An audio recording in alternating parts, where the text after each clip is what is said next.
전국에서 대법원 앞으로 달려오신 촛불국민 여러분, 안녕하세요. 청년 촛불행동 대표 김한범입니다. 반갑습니다.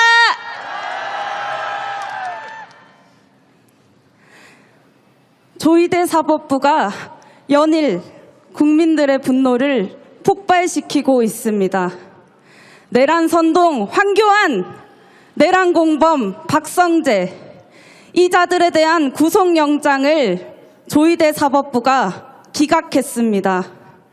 12.3 비상계엄이 발표되자마자 계엄을 옹호하며 내란을 선동한 자, 서부지법 폭동을 의거라고 하고 헌법재판소 폭동까지 부추긴 자가 바로 황교안입니다.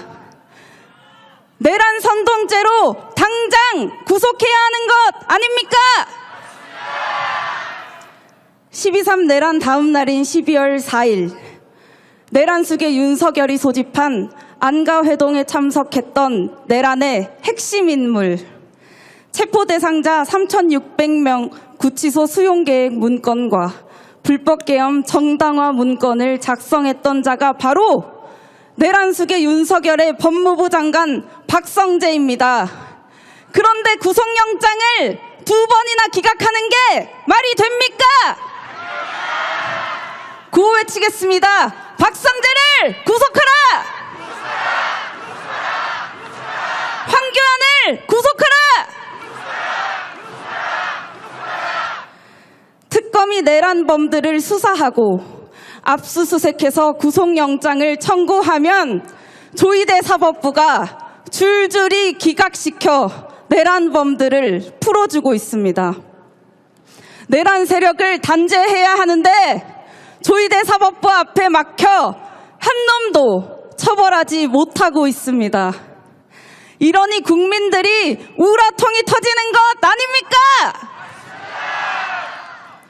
12.3 비상계엄 당일 계엄재판부 구성을 논의했던 조희대, 지난 대선 당시 이재명 대통령 재판을 파기환송하며 노골적으로 대선에 개입한 조희대, 이제는 대놓고 내란범 처벌을 막고 있습니다. 이러다 윤석열 석방되게 생겼습니다. 내란 세력 최후보로 조희대를 탄핵하고 시급히 특별재판부를 설치해야 하는 이유가 분명하지 않습니까? 구호 외치겠습니다.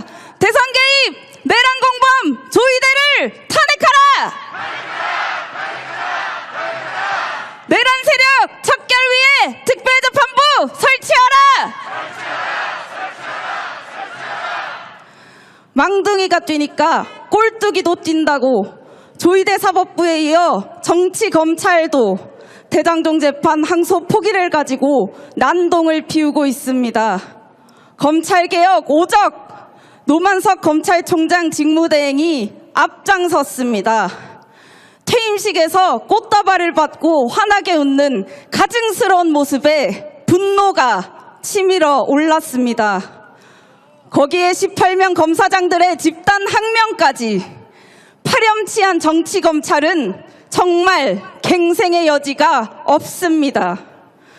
검찰은 대장동 사건 항소 포기가 외압이라 하지만 국힘당 대표 장동혁의 공직선거법 위반 사건 무죄 때도, 국힘당 박수영 사건 때도, 원희룡 전 제주지사 선거법 사건 때도 항소를 포기했습니다. 심지어 내란 수계 윤석열이 구속 취소되었을 때도 검찰은 즉시 항고를 하지 않았습니다. 지들 입맛대로 권력을 휘두르는 검찰 아닙니까? 대장동 사건은 있지도 않은 사건을 조작한 이재명 죽이기 기획 수사입니다. 정치검찰은 이재명 대통령을 엮으려고 사기꾼들과 짜고 재판 거래를 하다가 실패했습니다. 따라서 조작 공작을 자행한 정치검찰의 책임을 물어야 합니다. 그런데 검찰은 자신들의 추악한 정치 공작이 드러나자 항소 포기를 반격의 기회로 삼아 이재명 대통령에게 책임을 돌리기 위해 발악하고 있습니다. 절대 틈을 주지 말고 더욱 강하게 밀어붙여 검찰개혁을 완수해야 하지 않겠습니까? 구호 외치겠습니다. 검찰난동 진압하고 검찰개혁 완수하자! 내란 세력과 법비들이 총공세를 펴고 있습니다.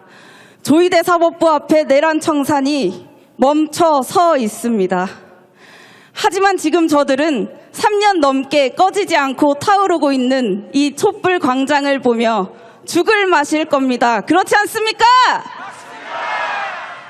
이 촛불 광장이 우리 국민들의 강력한 무기입니다.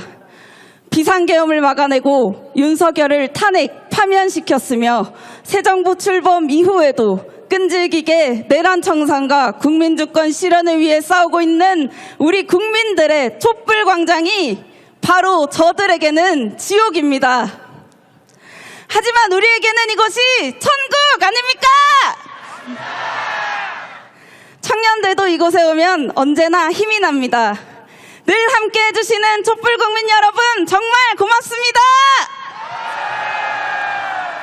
지치지 않고 이길 때까지 끝까지 함께 하겠습니다. 구호 외치고 마치겠습니다. 촛불